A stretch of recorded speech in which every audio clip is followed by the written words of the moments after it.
This is Access Door County, and I'm your host, Shirley Senarigi. The program today is to inform viewers of the candidate forums being conducted this spring by the League of Women Voters of Door County. I am a current member of the League as well as past president, and with me today is Dawn Vander Voort. She's recently married with a new last name. And Dawn is our treasurer, and we've been working together this spring in voter service activities, making arrangements for candidate forums. One of the candidate forums was held already in February. Dawn, could you tell us a little bit about that forum? Sure. The League hosted a forum in early February for the Southern Door School Board candidates. They had 8 candidates running for 6 seats in the primary, or six moved on in the primary. And then there will be an election, in the general election, to select the 3 people who will be on the board.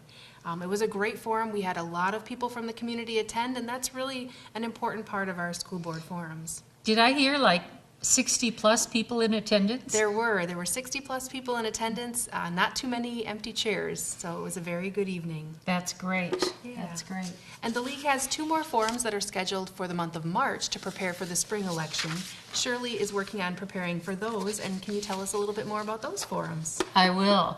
The first or the next forum will be held on Saturday, March 8th, 10 a.m., and that is for candidates for the County District 16, the Jacksonport Ward 1, Egg Harbor Ward 1, and these are seats for our county board. The forum is being held again at the Jacksonport Town Hall at 3365 County Highway V, 1 block west of Lakeside Park in the fire station at 10 a.m. March 8th, District 16 Forum.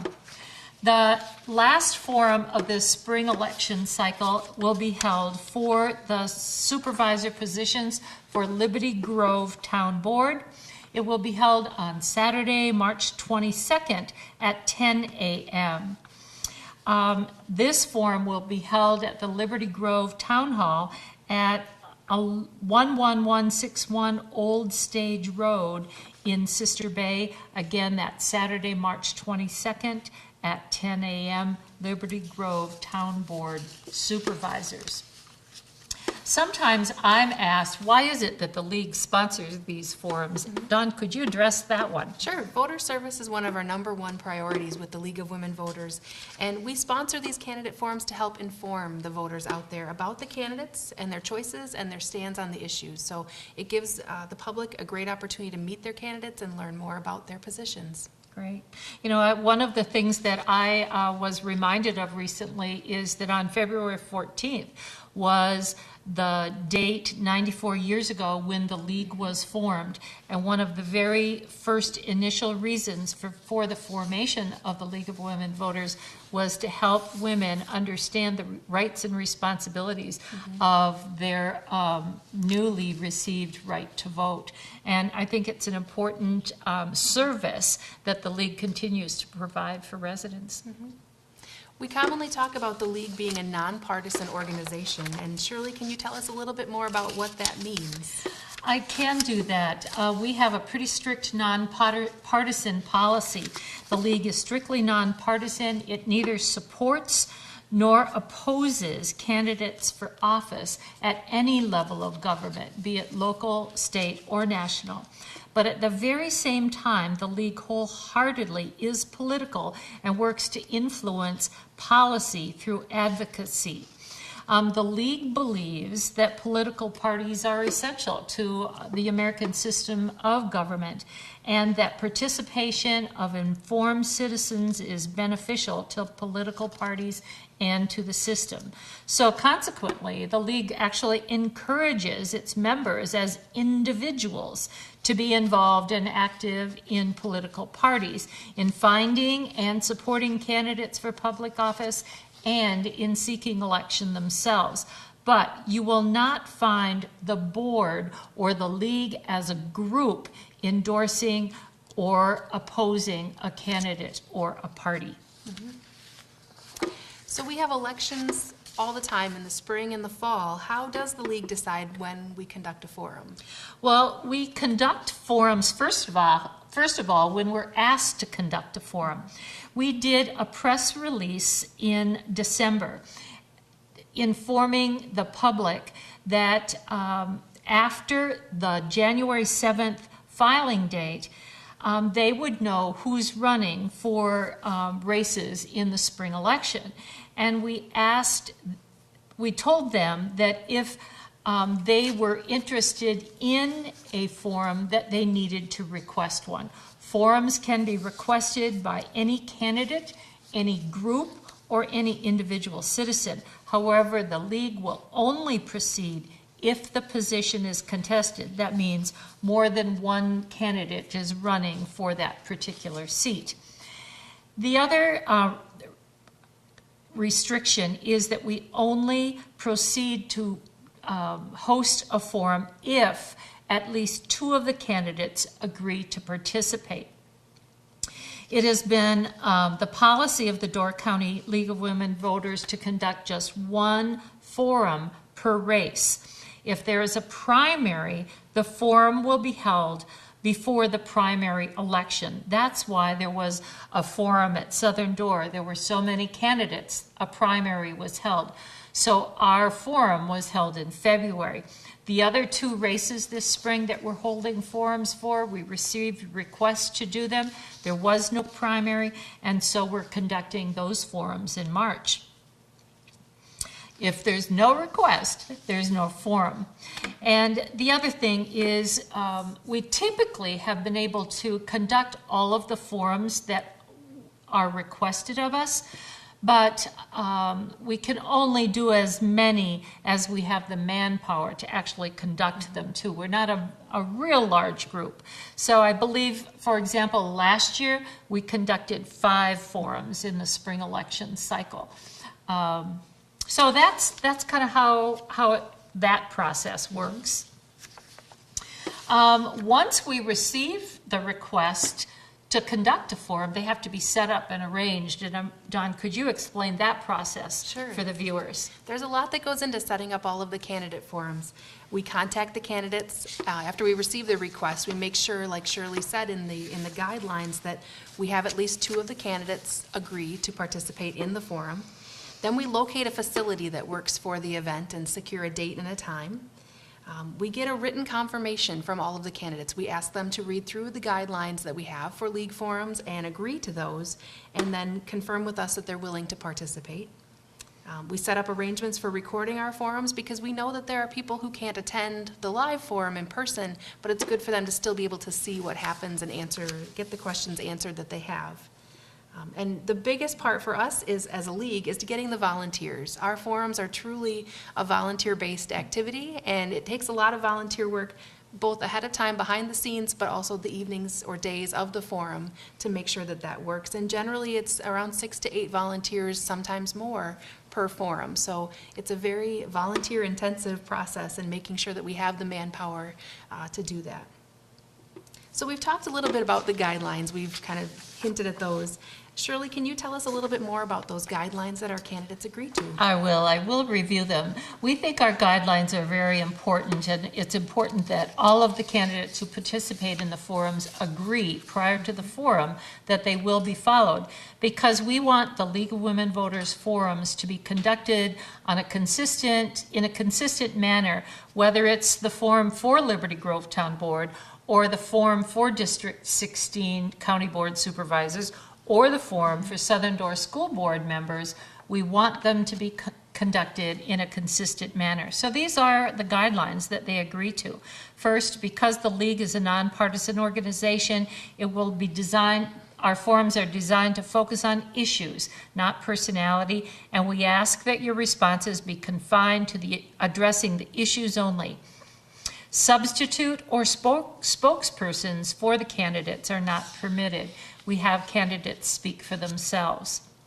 Candidates will be are given 2 minutes to introduce themselves in an opening statement and 5 minutes at the end of the forum to elaborate on any issue that might have come up during the forum that they want to say something more about during closing remarks.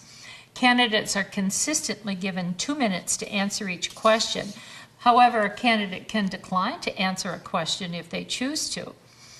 No question can be directed to any one person.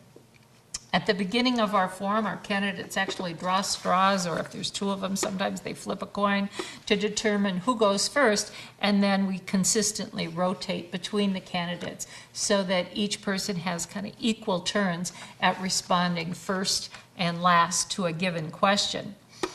Only written questions are accepted, and they are sometimes submitted ahead to the contact person listed on our posters or through our media notices, or to the League of Women Voters email address, which I will provide a little bit later in the program. At the event, League members gather questions from audience members. People can submit as many questions as they want to. And our League members bring those questions to 2 people who are, whose role for the evening or for the event is to screen the questions. And they screen them in order to eliminate redundancies and inappropriate questions, and to make sure that the questions really focus on the particular public office that the forum is being held for. If screeners don't understand the question, they don't ask the question. And questions are asked as they're written. We'll share a little bit more on screening questions a little bit later as well. We have timekeepers at the events, and they give a 30-minute signal when a candidate has 30 seconds to complete their statement, and again when it's time to stop. And that again is to be fair with all of the candidates, that they have equal number of minutes up from which to speak, and our candidates have been very respectful of that. We ask at our forums that we don't use flash cameras and other recording devices other than the league arranges for recording the events, and we ask that candidates not use segments from the forum for commercial advertising. Campaign materials, including biographical information, can be distributed by the candidates after the forum at a location in the room designated by the league, and we ask our candidates to put on their materials who has authorized and paid for those materials. When our candidate forums are concluded, we invite the public to remain after and visit with the candidates on an informal basis, get to know them personally, and if they have a burning question that they would like to address to one candidate, that's the time that they can do that. We talked a little bit about the question screeners, and the audience in attendance that evening at the forum gets to submit questions that they would like asked of all of the candidates. And sometimes after the forum, people ask us, what was the process for how questions were selected? How do our league volunteers who are the screeners choose those questions? And Shirley will tell us a little bit about our policy on screening questions at the candidate forums. We get a lot of great questions presented by audience members, but sometimes the volume is huge. I have been at forums where we've had easily 40, 50 questions, and we don't want to spend the whole day or evening at the candidate forum. So what our screeners do first is they try to sort the questions in regards to, they kind of make piles of questions that are of similar topics. And then from those, again, they try to screen out questions that might be redundant or inappropriate. Again, the questions have to address the specific office that's being, that the forum is being held for. And we make sure that there are not questions that will, that are addressed personally to any one candidate. They have to be questions that all of the the candidates can address. Sometimes there are questions that we can't make out just because of people's handwriting, I'm sorry to say, and we're not going to forward that on to the moderator if we can't easily read the question. So we do ask people to attend to that in presenting their questions, to either print or try to make them as legible as possible.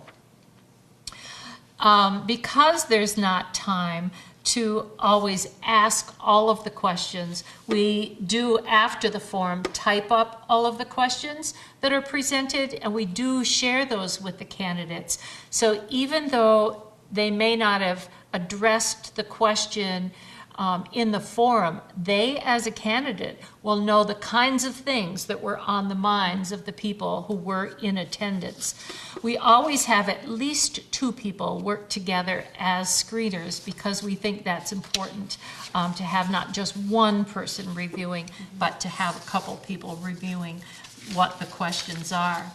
I know that sometimes those questions make our candidates a little bit nervous, or I shouldn't say that they make them nervous actually at the forum, but I think ahead of time, before the forum happens, I hear that from candidates. I'm all nervous about that candidate forum coming up. And, but we think that our candidates do such a great job at responding to the questions presented by the public. I know that we at times get feedback from people in the audience regarding the forums. And Don, I believe you received some specific feedback from some audience members related to the Southern Door Forum. Because it was such a well-attended forum, we were very glad to see that many community members, and it was good to hear some feedback from them after the fact. We had a couple of the people who were in attendance that night email us and say, you know, what their thoughts were about that forum. And one of them said that they were a Southern Door voter, and before the forum knew only one of the candidates, even just a little bit. And they were amazed at how much they learned and how helpful it was for helping them decide who clearly to vote for in that primary election. Another person commented to us that the forum was well organized and had some really good audience questions for the candidates to answer. They learned a lot about the district, and if they were a voter there, they too would have been able to make great decisions. So the League empowers individuals by giving them solid information with no innuendos. And we really felt proud about those comments that came in, that we were helping citizens in that district and others in the community just learn what those issues are and what those candidates stood for. And again, because the programs are aired, we think that it helps even more of the voters than those that are in attendance at the forum. And do you want to review one more time the upcoming forums for the public? Sure, we want you to save those dates for our upcoming candidate forums. Saturday, March 8th at 10 a.m. is the candidate forum for County Board Supervisor of District 16, and that's Jacksonport Ward 1, Egg Harbor Ward 1. That will be held at the Jacksonport Town Hall, again, Saturday, March 8th at 10 a.m. And our other candidate forum for the spring cycle will be Saturday, March 22nd at 10 a.m. And that is for the candidates for Liberty Grove Town Board Supervisor, and that's held at the Liberty Grove Town Hall, again, Saturday, March 22nd, 10 a.m. So mark your calendars to be there. And if you can't be there, please know that the League does arrange for recording, and those recordings will be available for viewing online after the forum. You can find them by going to youtube.com/user/Sherman Bay, and that'll be on the screen for you to see. And that's where we locate all of our candidate forum recordings, so you can go back and review them if you aren't able to attend in person. Thank you.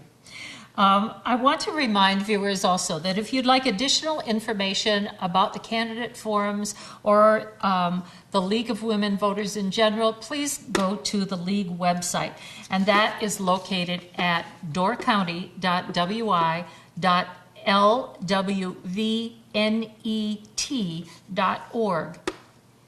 And you could also go to our Facebook page, which is LWV Door County, and you can reach the League of Women Voters by email, and this is the address that you can send questions to prior to candidate forums as well.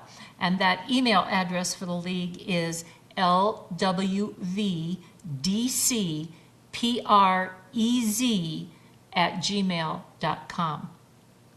You've been watching Access Door County. It's exclusively aired on 986 Sevastopol. Thank you so much for watching us today.